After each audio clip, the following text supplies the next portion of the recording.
Good evening. The grim search continues tonight for the body of a 23-year-old man who went missing in this area off Bluffers Park almost 24 hours ago. He was swimming with his 30-year-old brother yesterday, who was pulled from these waters yesterday evening and later pronounced dead in hospital. This tragic incident was the third in a span of 2 hours, which should have been on a lovely summer evening at the beach.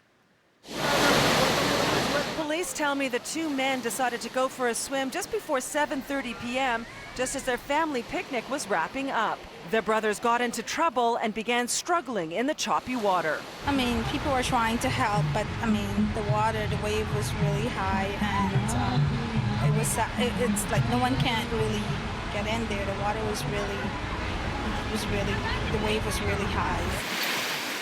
Just before the two men were spotted, there was a close call in the same area. There was a 10 or 11-year-old boy who had gotten into the water and was having a significant amount of difficulty and couldn't make it to shore. A number of people in the area mounted a rescue, and the boy was brought back in by a pair of very good swimmers. Those swimmers, though, had some great difficulty getting in themselves and actually received injuries and were treated for those injuries. I believe they received injuries actually from the rocks. Emergency crews had been called in to assist with the boy's rescue, who police say was 50 to 70 meters offshore. Crews could see the brothers struggling nearby, but by the time they got there, it was too late. The older man was pulled from the water, but his younger brother slipped under the waves. I'm not sure if it was the current. I'm not sure if it was, novice swimmers, maybe a tide. There could be any number of reasons why these people had difficulty swimming.